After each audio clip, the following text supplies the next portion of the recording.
যখন হাসরের ময়দান কায়েম হয়ে যাবে, তখন কিছু কিছু মানুষ যে বদ আমলগুলো তারা করে নাই, তারপরও সেগুলো তারা আমলনামার মধ্যে দেখতে পাবে।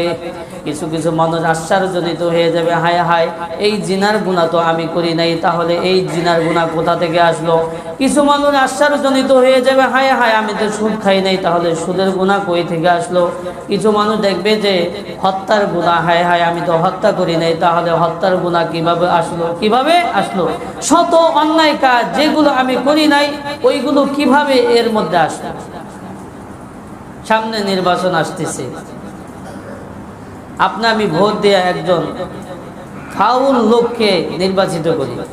এই ফাউল লোক যত অন্যায় করবে, আমার আমলনামার মধ্যে এগুলো চাইতে থাকবে। বুঝছেন নি? এই জন্য এগুলো না কইরাও আমার আমলনামার মধ্যে ওইগুলো যাবে। বলে একজন মানুষকে আমি ভোট দিয়ে নির্বাচিত করেছি, সে যদি জিনা করে, ওই জিনার গুনাহ আমার আমলনামার মধ্যে যাবে। একজন মানুষকে আমি ভোট দিয়ে নির্বাচিত করেছি, সে যদি অন্যের হক নষ্ট করে খায়, তাহলে এর গুনাহ আমার আমলনামার মধ্যে যাবে।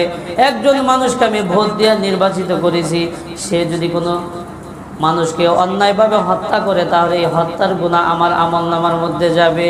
ফতুয়ার কিতাবে আসছে ভোট এটা হলো আমানত। ভোট কি? আমানত।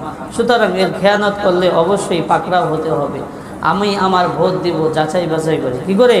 যাচাই বাছাই করে আমি ভোট দিব, এটা আমার এখতিয়ার, আমার এখতিয়ার রয়েছে। সাবধান, এভাবে শত আমল, শত বদ আমল তাদের আমলনামার মধ্যে তারা দেখতে পাবে, অথচ ওইগুলো তারা করে নাই। হ্যাঁ, খারাপ মানুষকে সাপোর্ট করার কারণে সে ওর ভাগিদার হয়েছে। কি হয়েছে? সে ওর ভাগিদার হয়েছে। এই জন্য সাবধান, আমরা সব সময় ভালো মানুষের পক্ষে থাকব, সত্যের পক্ষে থাকব, সত্যের পক্ষে থাকব। এই উম্মাতের শ্রেষ্ঠত্ব দুইটা কারণে। কয়টা কারণে শ্রেষ্ঠ উম্মাত? কেন আমি শ্রেষ্ঠ উম্মাত দাবি করি? শ্রেষ্ঠ উম্মাতের গুণ আমার ভিতরে থাকতে হবে।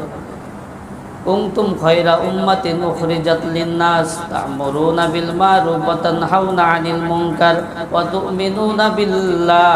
আল্লাহ পাক রব্বুল আলামিন বলে, তোমরাই শ্রেষ্ঠ উম্মাত, আর তোমাদেরকে সৃষ্টি করা হয়েছে মানুষের কল্যাণের জন্য। বলে শ্রেষ্ঠ উম্মাত হইতে হলে দুইটা গুণ থাকতে হবে। এক নম্বর সৎ কাজের আদেশ, সৎ কাজের আদেশ দিতে হবে। দুই নম্বর অসৎ কাজ থেকে নিষেধ করতে হবে। এটা ইমানি দায়িত্ব, ইমানি দায়িত্ব। সৎ কাজের আদেশ এটা আমি মৃত্যু পর্যন্ত করে যাব, অন্যায় কাজ থেকে নিষেধ আমি মৃত্যু পর্যন্ত করে যাব। এটা আমার ইমানি দায়িত্ব, যদি শ্রেষ্ঠ উম্মাত আমি হইতে পারি। আল্লাহর হাবিব বলেন, মান রাআ মিনকুম মুনকারান ফালিয়ুগাইয়িরহু বিয়াদিহি ফাইন লাম ইস্তাতি' ফাবিলিসানিহি ফাইন লাম ইস্তাতি' ফাবিকলবিহি ওয়া যালিকা আযআফুল ঈমান। যদি কোনো অন্যায় কাজ হতে দেখো, তাহলে যদি তোমার সামর্থ্য থাকে হাত দিয়ে বাধা দাও। যদি হাত দিয়ে বাধা দেওয়ার সামর্থ্য না থাকে, জবান দিয়ে নিষেধ করো। জবান দিয়ে বাধা দেওয়ার সামর্থ্য, বলার সামর্থ্য না থাকলে কমাস কম ওই খারাপ কাজটাকে অন্তর দিয়ে ঘৃণা করো। কি করো? ওয়াযালিকা আযআফুল ঈমান। যার খারাপ কাজ দেখলে একেবারে অন্তর থেকেও ঘৃণা না আসে, তাইলে তার ঈমানই শেষ, নিবু নিবু। আল্লাহর হাবিব বলছে, ওয়াযালিকা আযআফুল ঈমান, এটা হলো ঈমানের সর্বশেষ স্তর। যার অন্যায় কাজ দেখলে ঘৃণা না আসে, এটা ঈমানের সর্বশেষ স্তর। কমাস কম এটা আমাদের প্রত্যেকের মধ্যে থাকতে হবে, যে খারাপ কাজ দেখলে কমাস কম ঘৃণাটা আসতে হবে, ঘৃণাটা আসতে হবে। আল্লাহর হাবিব বলেছেন, এটা হলে ঈমানের সর্বশেষ স্তর। যে কোনো সময় ঈমানটা বের হয়ে যেতে পারে, একেবারে নিবু নিবু নিবু নিবু, যে কোনো সময় বের হয়ে যেতে পারে। তো খারাপ কাজ দেখতে ঘৃণা আসে, কিসের ঘৃণা আসে? খারাপ কাজের সাথে মিল্লা সাপোর্ট করে খারাপ কাজ করতে থাকি।